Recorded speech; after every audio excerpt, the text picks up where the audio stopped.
Nkwanirizako okola kyamanyokera maaso kubanga wenywereza ku Salt TV.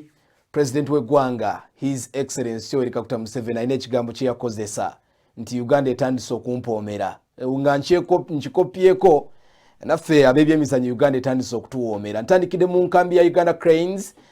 Uganda Cranes amawulire gafulumye olunaku olw'eggulo nti omupiira gwa Uganda gwegenda okuzannya n'eggwanga erya Algeria. Uganda egera kubanga egukyaliza mu ggwanga erya Cameroon mu kibuga Yaounde. Kivudde kuki ekisaawe kya Mandela National Stadium tekibeerangako already kukyaza mupiira gwa Uganda Cranes. Kakati mulina okujjukira nti Uganda tetulina kisaawe na kimu ekyayisibwa CAF okusinziira ku homologation process eno eyagera maaso okubanga etojjera.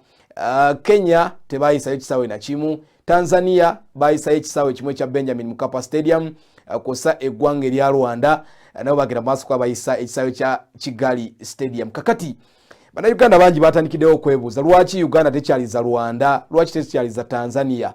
Ku lunaku lwe lumu naku mwezi 12 June amawanga gano genjogerako gombi gayina emipiira. So kitegeeza nti tetuyisobola kukozesa bisaawe byabwe kuba nabo babizimba kubikozesa. Kale Engineer Moses Magogo yategeeza olunaku olw'eggulo ng'ayogerako eri eggwanga nti Uganda confirmed Namboole taliiwo n'olw'ensonga eyo batunuddeko mu options alternatives ezibaddewo kugenda mu ggwanga erya Cameroon. Kakati njagala kukutegeeza nti Uganda confirmed tugenda kuba tukyaza omupiira gwaffe Uganda Cranes n'eggwanga erya Algeria mpaka za Africa Cup of Nations qualifiers naku z'omwezi 12 June mu ggwanga lya Algeria. Njatuulyeko ku Engineer Moses Magogo yavudde nno omwasi yagaye nti ba engineer aba UPDF Engineering Brigade abali mu construction ya Namboole bakola buli bwe bali basamba omupiira yakozesa ekigambo nti Uganda Cranes yasambye shite football.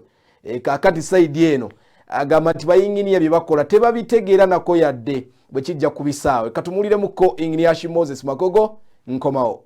Waawe tugenda okukyaliza omupiira gwaffe kubanga olwaleero ye deadline ya CAF ng'ennaku z'omwezi 25 April zeyatuwa okubanga tuwaayo ebisaawe mwe tugenda okukyaliza emipiira gya Africa Cup of Nations qualifiers egenda okubeera mu Ivory Coast ey'omwaka gwa 2023 nga bagiyita. Naye tugenza okwesanga nti nga tetunakikola tulina okucekinga tulabe obanga ekisaawe kyaffe ky'e Namboole kiyinza okubanga kiri ready kuba tumanyi nti waliwo omulimu ogubadde gugenda mu maaso. Ekituufu kiri nti ekisaawe tekiri ready, so executive esazeewo tugenda kukyaliza mu nsi eya Cameroon olw'ensonga ez'enjawulo tetulowooza nti ekibadde ekifo ekisinga obutuufu kubanga Cameroon ebisaawe ebirina ate engeri gyeri nti mu kibinja kyayo omulundi guno terinaayo mupiira egenda kutuwa friendly tobe nga tusobola okwegezaamu nga tetunaba kusamba Algeria kituyambeko okutereeza ttiimu yaffe okugituuninga obulungi. N'ekirala nti bw'otunuulira mu ntambula y'ennyonyi n'ebyetaagisa Cameroon kyangu nnyo okubanga tugendayo. Mpozi n'ekirala nti tuli disappointed olw'okuba nti federation nti Namboole wadde ng'ennaku z'omwezi 4 omwezi ogwa November 2020 mu parliament yasalawo Namboole weebwe sente zonna ze yeetaaga okugidaabiriza. N'olwaleero bw'otunulayo ekisaawe tekinabeera ready ate si kye kyokka naye ate tewaliiwo nnyo kyamaanyi kyakyuseemu. Nze ndowooza nti gavumenti bwe budde ekyuse abantu beyawo okukola omulimu guno tebalina bumanyirivu ate era n'ababa supervising nabo tebalina bumanyirivu kuba okuzimba ekisaawe si bye bizimbe si bwe kuzimba kwa bulijjo kibatwalidde ebbanga okumanya omulimu ate nsuubira nti nagwo tebannagutegeera speed gye bagukolerako tujja kumaliriza ng'omulimu gutudde obudde bungi ate nga tegubadde mulungi ate olusinga n'ensimbi ezikozeseddwa zandibadde zikola emirimu mingi. So mulanga gwange ku lwa federation n'abantu b'omuzannyo gw'omupiira maybe n'emizannyo emirala gyonna government yandibadde ekola decision ey'amangu ey'okuba nti ekisaawe ekyo ekikwasa abantu abalina obumanyirivu mu kiki ekyetaagisa okukolebwa ate abasobola okikola mu budde bwe twetaaga. Already waliwo enzikirizaganya ne CAF nti singa tusobola okutereeza ekisaawe gye bayita pitch ne dressing rooms omupiira gwandigenze mu maaso nga temuli bawagizi kuba ebirala biyinza okuba nga byetaagisa abawagizi okuba nga tubateekeddewo embeera. Naye nakyo kiganye nti dressing rooms eziri ready, pitch teri ready, ng'ate abantu bano babadde ne ssente okusuba kumpi mu mwaka mulamba nga weeziri naye nga tewaliwo kyamaanyi kigenda mu maaso. So nsuubira nti gavumenti ekozesa obwangu okulaba nga ewa abakugu abamanyi engeri ekisaawe gye bakikolamu ate abalina experience mu kukola omulimu ogwo. Oyinza okwesanga nti mu Uganda kiyinza okutubeerera ekizibu okufuna ani alina experience eyo oba asobola okukola omulimu. Olwaleero executive ya FUFA ebadde olina okukola decision. Okay, bwe nawadde ntandika kyeno nagambye nti neewoze ku kigambo ky'omukulembeze w'eggwanga yagamba nti Uganda etandise okumuwoomera, nange mu byemizannyo bitandise okumpoomera. Gye buvuddeko njagala nkujjukize nakutwalako mu lukiiko lw'eggwanga olukulu, minisita by'emizannyo Peter Ogwanga yavaayo ne yeetondera eggwanga ku lwaki twakyaliza omupiira mu ggwanga erya Egypt. Kyatuzza amabega kyenkana ki oluvannyuma lw'okwetonda n'agamba nga yeekomiitinga. Kati ndabye agenze ku Twitter n'ateekayo nti bannaye neetondera eggwanga. Ate ne luli watwetondera onaatwetondera mpaka ddi? Katulye ku minisita oyo yavaayo n'atutegeeza nti nnaku z'omwezi 12 Uganda inasambira waka Namboole. Kubanga mu myaka egiyise games 18 ze tusambidde Namboole batukubye mu 2 zokka, kaali kaafuuka kattiro. Minisita atandise okulya ebigambo bye. Kasooka tumuwuliremukko, njagala kujjukiza ku bigambo bye yayogera. Madam Speaker, on behalf of the Minister of Education and Sports, I apologize to the country for having made Uganda Cranes go and play in Egypt. In an area where they do not have the expertise, they source for the expertise. For instance, I want to confirm to you and to this August House and the country that the construction of the pitch itself, we are working with a consultant from the United Kingdom. It is the one which is directly responsible for making sure that the pitch, the system it requires in terms of irrigating, all that, it is a consultant from the United Kingdom which is working with the UPDF Engineering Brigade. That is an area, maybe I would say, they do not have that niche expertise. But on other works, Madam Speaker, Minister of Works and Transport is a consultant of the project.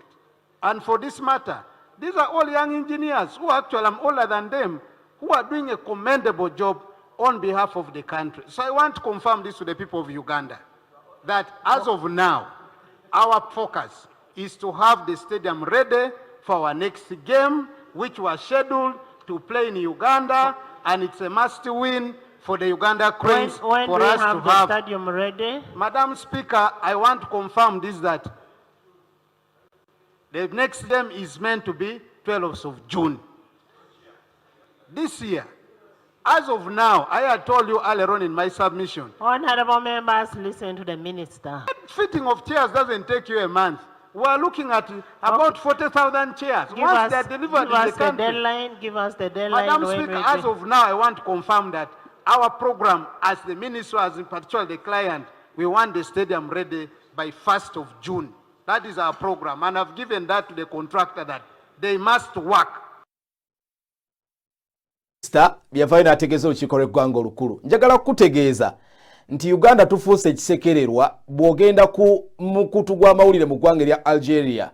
Recently Algeria baazimba ekisaawe ne bakituuma Nelson Mandela National Stadium. Bagambye nti Nelson Mandela Stadium kyeseeza another Mandela Stadium. Olw'ensonga nti ekyaffe kyo Mandela National Stadium yazimbwa mu 1997 bakozesa $1 million 36 ebiseera ebyo. Wenzi convertinga mu zaakadde kano oyinza ogamba nti essaawa zino oyinza ogamba nti bwe buwumbi 134. Recently bagamba nti obuwumbi Namboole agenda kuddaabirizibwa n'obuwumbi 297 nga bamuzimbisa 134 ng'ate nkonvatinze ku rate ya wano si ya 1997. Kakati baani atuloga. Njagala tusooke tuwulireko ko still minister yavaayo parliament eno yayisa billioni 16 okuzimba Masaka Recreation Ground. Tewali yadde kyali kikoleddwa. Akibwa Stadium, President Yoweri Kaguta Museveni wakola presidential pledge nti agenda kuzimbibwa. Tewali. Buhinga Stadium bagamba bagenda kizimba era ne bafuna ssente okuva mu World Bank. Bazimbako kikomera. Bannange kisaawe kimu twetaaga ebisaawe. Kampulire ku minister kosa shadow minister by'emizannyo Geoffrey Kayemba Solo nga boogera ku floor ya parliament. Bannange kiki ekyetaagisa? Ani alina okunenyezebwa mu nsonga eno? Katubawuliremuko. I don't want to lose the last point on the issue of the balance of the 16. Madam Speaker, as you're putting me on pressure to complete the project, I know that I will also require the balance of the money before the financial year ends. Right, Honorable Speaker, the infrastructure problem in the sports sector is too wide. It's not only in football, but it's all in all other games. For example, the indoor games like basketball, volleyball, we have no stadium that can host an international tournament here. That's why you go to Rwanda and Kenya to host. Thank you. The tournament, Madam Speaker, this is very vital for the Namboole issue. The stadium where we hosted our Uganda-Tanzania game in Egypt was built with 96 Ugandan billions. But we gave Namboole 97 billions for rehabilitation. So we need forensic audit of that money, right, Honorable Speaker. Thank you very much. I don't want to lose the last point. Ale bwe bityo bitambula buli muntu agumye munne abanagende Yaounde okulaba mpira gwa Uganda Cranes sende mutandikokera maaso kwa muzi saving 12 June tusamba Algeria bayita order Uganda fe tulwanagana n'eggwanga lya Tanzania buli omwali n'obonero buna then eggwanga lya Niger bayina points 2 kakati abanagenda okulaba omupiira ogwo kyemanyi bo abamu ku bakungu ka budget kajja kuba kayitaawo.